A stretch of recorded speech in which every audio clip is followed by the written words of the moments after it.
तो फ्रेंड्स, इसके last video में शी हाउ को दिखाया जाता है जो एक रास्ते से गुजर रहा होता है। उसके पीछे लिनवा एक बग्गी में बहुत तेजी से आ रही होती है। शी हाउ लिनवा को उसकी बग्गी से नीचे गिरा देता है। लिनवा उससे कहता है कि तुम्हारी हिम्मत कैसे हुई मेरे साथ ऐसा करने की। इसके बाद शी हाउ सी स्टेट प्लेस एम्पायर में पहुंचता है, जहाँ पर सभी जश्न मना रहे होते हैं। अब शी हाउ का वो बालों में लगा ट्रेजर उससे एक ट्रेजर मांगता है, जिस पर शी हाउ उसे मना कर देता है। तभी वहाँ पर खड़ा हुआ एक आदमी एक ट्रैगर की बोली लगाता है। शी हाउ उसके पास जाकर वो ट्रैगर मांग लेता है। तब वहीं खड़ा हुआ आदमी शी हाउ से कहता है कि आखिरकार तुम मुझे मिल ही गए। तभी वहाँ पर दो लोग और आते हैं, जहाँ एक लड़की अपने साथी से शी हाउ को लड़ने के लिए कहती है। शी हाउ अब फिर से उस ट्रैगर वाले आदमी के पास जाता है। अब वो आदमी उसके अलावा शी हाउ को अपने और सारे ट्रेजर्स दिखाता है और एक खास तरह का बाउल भी दिखाता है। यंग जिंजू उसको कुछ पैसे देकर उससे वो बाउल ले लेता है। शी हाउ जिंजू को रोकता है और बाउल के मालिक को उसका सही मूल्य देकर बाउल को खरीद लेता है। अब जिंजू और शी हाउ में लड़ाई होती है। जिंजू अपना स्पाइडर रूप ले लेता है,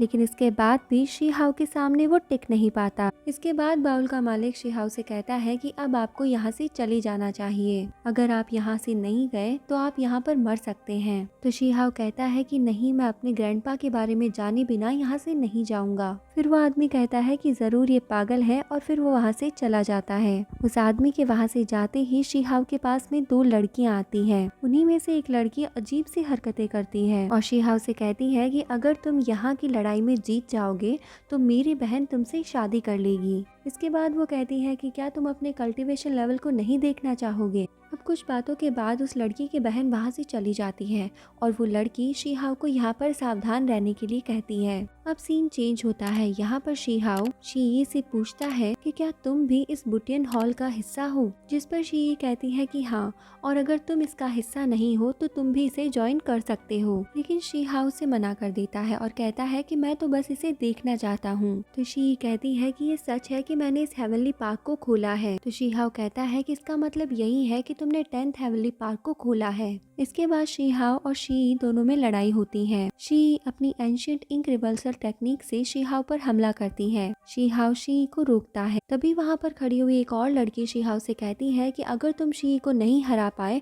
तो इसे तुम अपने साथ नहीं ले जा पाओगे। शी हाउ उसे अपनी बकवास बंद करने के लिए कहता है। तो वो लड़की शी हाउ से कहती है कि क्या तुम्हें शी की सुंदरता से डर लग रहा है? अगर तुम चाहो तो अभी भी हॉल को ज्वाइन कर सकते हो। इसके बाद शी और शी हाउ दोनों में फिर से लड़ाई होती है। तभी वो लड़की शी पर अटैक करके उसे शी हाउ की तरफ फेंक देती है। अब शी हाउ से टकराती है और दोनों हवा में उड़ने लगते हैं। इसके बाद शी हाउ शी को पकड़कर नीचे लाता है। अब वो लड़की शी हाउ से बहुत खुश होती है और कहती है कि शी हाउ, आखिरकार तुमने अपनी वाइफ को पकड़ ही लिया। अब शी हाउ को मारकर उससे दूर होती है। शी हाउ शी से कहता है कि मैंने तुम्हें मारने का मौका छोड़ दिया, लेकिन फिर भी तुमने मुझे थप्पड़ मारा। अब तो मैं तुम पर बिल्कुल भी रहम नहीं करूंगा। इसके बाद तीनों वहाँ से नेक्स्ट लेवल पर पहुँचते हैं, जहाँ वो लड़की शी हाउ और शी को कहती है कि अब तुम दोनों को गले लगकर अपनी स्पिरिचुअल बॉडी को एक्सचेंज करना होगा। वो लड़की शी को इस बात के लिए गुड लक कहती है। अब सीन चेंज होता है और प्राइमोर्डियल माउंटेन में अनाउंस किया जाता है कि शी का बर्थडे बैंकेट शुरू होने वाला है। प्रिंसेस और नोबल्स का यहाँ पर पहले से ही स्वागत किया जाता है। अब शी हाउ शी और वो लड़की तीनों वहाँ पर पहुँचते हैं। वो लड़की शी हाउ से फिर से हॉल को ज्वाइन करने के लिए पूछती है,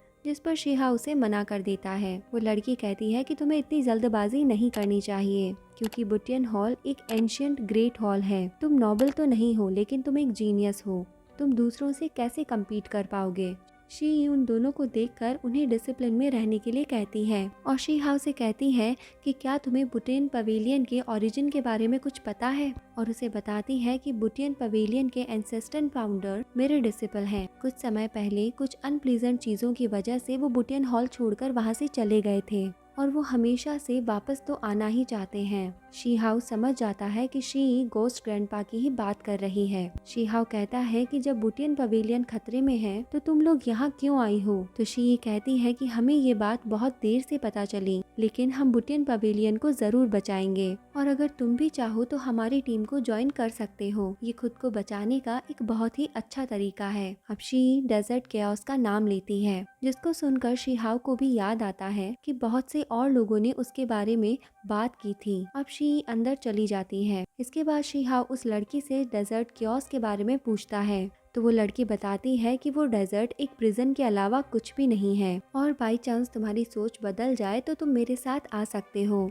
इसके बाद शीहाओ और वो लड़की दोनों अंदर जाते हैं। यहाँ पर शीहाओ की मुलाकात हुओलिंगर से होती है। शीहाओ उसे आवाज देकर कहता है कि अरे मोटी, तुम यहाँ पर क्या कर रही हो? मुझे देखो, मैं तो पहले से भी ज्यादा हैंडसम हो गया हूँ। क्या तुम मुझे पहचान नहीं रही हो? हुओलिंगर भागती हुई शीहाओ के पास आती है और उसे एक स्लैप मारती है। इसके बाद शीहाओ और हुओलिंगर एक जगह पर बैठकर बातें करते हैं। हुओलिंगर शीहाओ से कहती है कि मैं तुम्हारे ग्रैंडपा और माँ बाप के बारे में अपने पापा से जरूर पूछूंगी। तभी उनके सामने से कुछ मास्टर्स गुजरते हैं, जिनके बारे में हुओलिंगर बताती है कि ये वू रेजिडेंस के बहुत ही खास मास्टर हैं। तुम इनसे बचकर रहना, वरना ये तुम्हें मार सकते हैं। शीहाओ कहता है कि मैंने जिंजू के बारे में भी सुना, वो एक स्पाइडर बीस्ट है। फिर वो हुओलिंगर को उसका एक पैर दिखाता है और उसको खाते हुए कहता है कि इसका टेस्ट तो बिल्कुल क्रैक के जैसा है। हुओलिंगर उसे देख के हैरान हो जाती है और कहती है कि क्या सच में ये पैर एक एंशिएंट स्पाइडर का है? जिंजू के ग्रैंडपा वही होते हैं। वो शीहाओ को ऐसा करते देखकर बहुत गुस्सा जाते हैं। वो शीहाओ से कहते हैं कि तुम्हारी हिम्मत कैसे हुई मेरे ग्रैंडसन के साथ ऐसा करने की? तो हुओलिंगर कहती है कि वो लोगों को परेशान कर रहा था, इसने उसे किडनैप कर लिया। शीहाओ कहता है कि उसने आम लोगों को बहुत परेशान किया था और उनकी चीजें भी उनसे छीनी, इसीलिए मैंने उसे 50 सालों के लिए इस बाउल में कैद कर लिया। लेकिन अगर तुम मेरे दादाजी के बारे में मुझे बताते हो तो मैं इसे तुम्हें दे दूंगा।